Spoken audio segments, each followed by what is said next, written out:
గౌరవనీయులు రామోజీరావు గారు మరణించడం చాలా బాధాకరమైనటువంటి అంశం. కొన్ని లక్షలాది మంది కోట్లాది మందిని కదిలించినటువంటి అంశం. ఒక సామాన్య కుటుంబం నుంచి వచ్చినటువంటి వ్యక్తి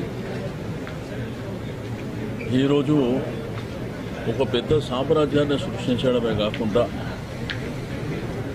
ఈనాడు దినపత్రిక ఈరోజు తెలుగు వాళ్ళు మరి ప్రేమించేటువంటి పత్రిక గడిచిన 50 సంవత్సరాల నుంచి మరి వాస్తవాలని ఉన్నట్టుగా మరి ప్రజలకు చేరువేయడమే కాకుండా మరి చాలామందిని కదిలించినటువంటి వారు రామోజీరావు గారు ఒక వ్యవస్థ కింద ఈరోజు రామోజీ ఫిలిం సిటీ అనేది ప్రపంచంలోనే ఇటువంటి ఫిలిం సిటీ ఎక్కడ కూడా లేదు.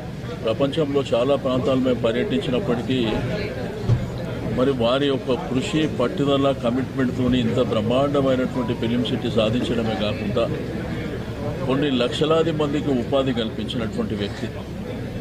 ప్రియా ఫుడ్స్ స్థాపించడమే కాకుండా మరి ఈరోజు వారు టీవీ రంగంలో కూడా ఈటీవీ కానివ్వండి, మరి అదేవిధంగా టీవీ సీరియల్స్ కానివ్వండి, ఈరోజు తెలుగు వాళ్ళు ఎక్కడున్నా కానీ అంటే తెలుగు రాష్ట్రాలే కాకుండా యావత్ ప్రపంచంలో ఎక్కడున్నా కానీ మరి బ్రహ్మాండంగా ఆదరిస్తున్నారంటే వారి యొక్క పట్టుదల కమిట్మెంట్. నాకు వారికి ఉన్నటువంటి అనుబంధం, మా ఇంట్లో ప్రతి శుభకార్యం జరిగినా కంపల్సరిగా మరి మొట్టమొదటిగా వచ్చేటువంటి వ్యక్తి రామోజీరావు గారు. నా ఇంట్లో అనేకమైనటువంటి కార్యాలు జరిగినాయి. శుభకార్యాలు దగ్గర 20 శుభకార్యాలు జరిగితే మరి ఖచ్చితంగా 16-17 శుభకార్యాలలో వారు భాగస్వామ్యం కావడం నా అదృష్టం అని చెప్పి నేను ఈ సందర్భంగా తెలియజేస్తాను.